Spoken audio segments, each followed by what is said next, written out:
Direito Civil. 8h22, o contrato de prestação de serviços do plano de saúde é firmado entre a empresa e a operadora do plano de saúde, conhecido também como plano de saúde coletivo empresarial, tendo como beneficiário o empregado e também os dependentes dele. Mas como fica o convênio de saúde para quem não trabalha mais para a empresa?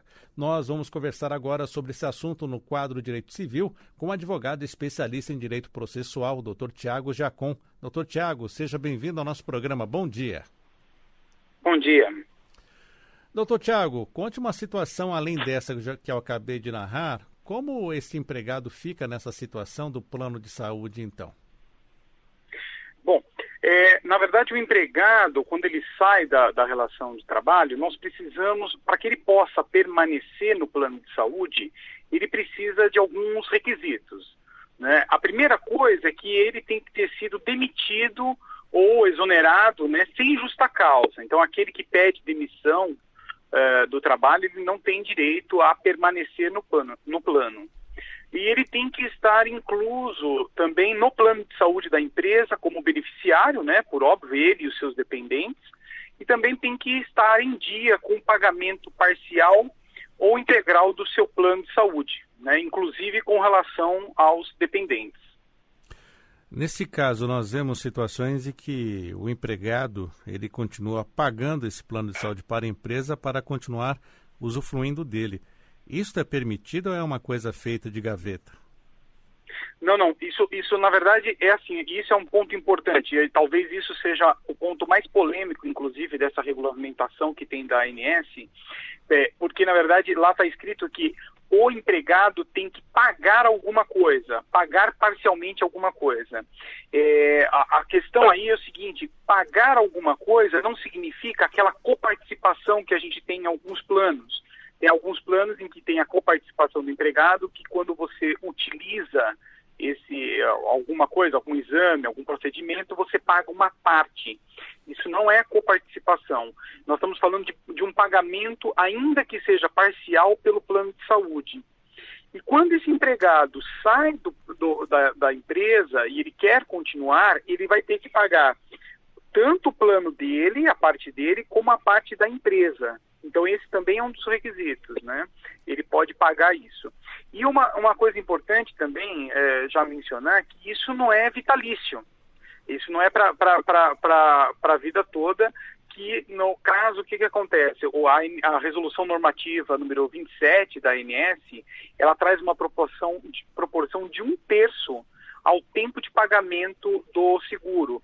Então, na verdade, tem um mínimo aí de 6 meses e no máximo 24 meses. Então, uma pessoa que trabalhou aí, sei lá, de 1 a 20 meses na empresa, ela tem direito a 6 meses. E aí, quem trabalhou acima de 72 meses já tem direito a 2 anos, 24 meses, que é o tempo em que ela pode ficar dentro do plano de saúde, desse plano de saúde coletivo. E quem é que paga esse tempo permitido, então? A empresa ou o empregado ou ex-empregado? É o ex-empregado que tem que pagar. O ex-empregado tem que pagar tanto a parte tanto a parte que ele já pagava no plano de saúde, como a parte do empregador. Então isso é o que consta lá na legislação. E caso esse empregado, quando foi demitido, ele está num tratamento de uma doença grave ou de algum dependente com tratamento de doença grave, existe algum respaldo para garantir a continuidade desse tratamento? Sim, existe sim. Então, na verdade, essa é a regra geral, né, que nós estamos mencionando, mas existem exceções. Às vezes, inclusive, tem que olhar o acordo, a norma coletiva que está vigente no sindicato, a qual esse empregado está vinculado. Até porque existem regras também específicas lá. E dependendo do caso, também existem, inclusive, julgados dentro do próprio tribunal, né, do TST, que ele fala, inclusive, se a pessoa tiver um tratamento, uma doença, que ela consegue, inclusive, tanto para ela como titular, como seus dependentes. E aí ela consegue manter isso até uma aposentadoria por invalidez, por exemplo. E também, já aproveitando também para falar que, em caso de óbito, caso tenha, né, o encerramento do contrato de trabalho pelo óbito, os dependentes também têm assegurado esse direito de permanecer no plano de saúde. Então, só para mencionar isso também.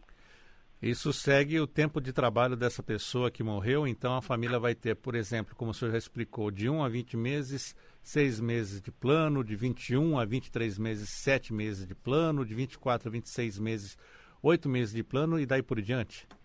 E daí por diante, exatamente. É a regra de 1/3. E aí, então, o tempo trabalhado, né, o tempo de contribuição é dividido por 3, até o limite de 24 meses. Isso acima de 72 meses de trabalho, 24 meses, então, de cobertura. Exatamente. E acima disso, já é sempre 24, ele não muda, né? Então, você trabalhou 10 anos para a empresa, você vai continuar com os 24 meses. Outra pergunta, doutor Tiago. Caso esse trabalhador esteja nesta cobertura temporária, ele consiga um outro emprego rapidamente, coisa que está mais difícil aqui no Brasil, e o plano novo é inferior a esse que ele já acaba usufruindo, como fica neste caso? Ele tem que cancelar automaticamente o plano anterior? Sim, na verdade, assim, se você tem um novo emprego, se você tem que contribuir, você não vai conseguir contribuir para 2 planos de saúde ao mesmo tempo. Então, na verdade, você mudando de emprego, se você optou por ter o plano de saúde nessa nova empresa, e aí então você com certeza vai ter esse plano cancelado, porque ele, na verdade, não admite que você tenha 2 planos de saúde. Então, porque é um benefício exclusivo por um certo tempo. Estou conversando na Rádio Justiça com o Dr. Tiago Giacom. Estamos no quadro Direito Civil e estamos falando sobre planos de saúde, principalmente após a pessoa ser demitida. Dr. Tiago, por falar em plano de saúde, demissão, muitos hoje buscam os planos de saúde e principalmente aqueles planos por categorias. O senhor tem acompanhado isso e a própria ANS também. Quais as orientações que o senhor deixa para o nosso ouvinte que busca uma alternativa mais barata de um plano de saúde, os cuidados que ele precisa ter? Na hora de contratar um plano de saúde, né, eu acho que é importante, em primeiro lugar, é ler todas as regras do plano de saúde, porque nós costumamos, né, a gente só vê como é que funciona o plano de saúde no momento da utilização dele, né? Então, às vezes a gente está lá e principalmente esse aumento por categoria, por idade, ver como é que funciona a coparticipação, o que está incluído, o que não está incluído. Então, se atentar realmente a isso e buscar, inclusive na internet, o que as outras pessoas também falam sobre esse plano de saúde.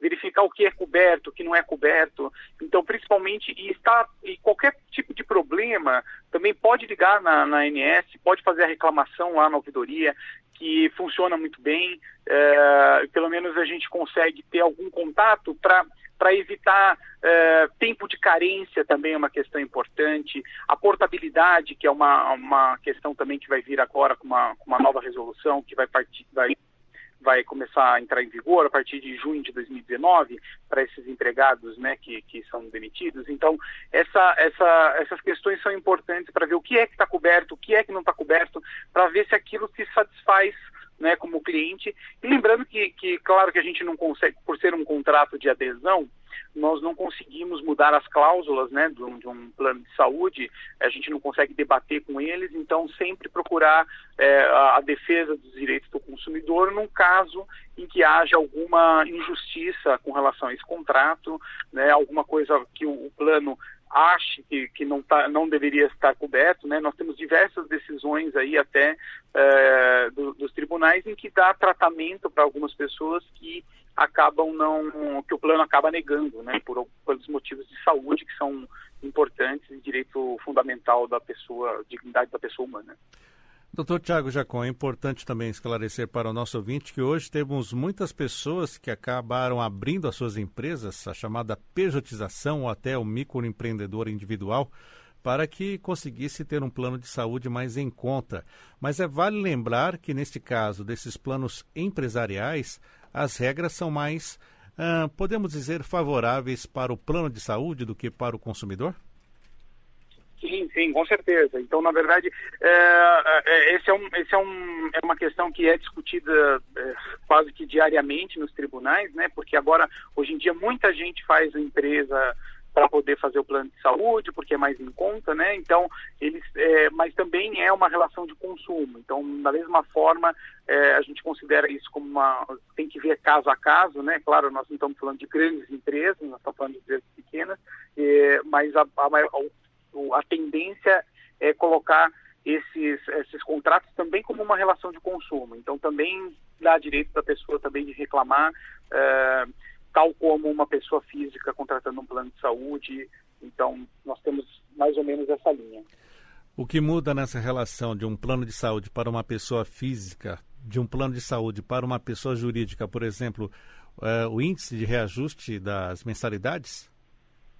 Sim, muda sim. Então, que na verdade, no contrato, quando você coloca numa empresa, o contrato ele é diferente de um contrato de pessoa física. Então, por isso que tem que também se atentar muito bem como é que é feita a correção, porque depende tem tantas normas, tantas regras específicas que os próprios planos de saúde é que definem, né? Então, isso é uma questão que precisa estar atento às condições que estão no contrato para que você não possa fazer, às vezes, optando por um plano desse e não se satisfaz naquilo que você está querendo, naquilo que você pretende.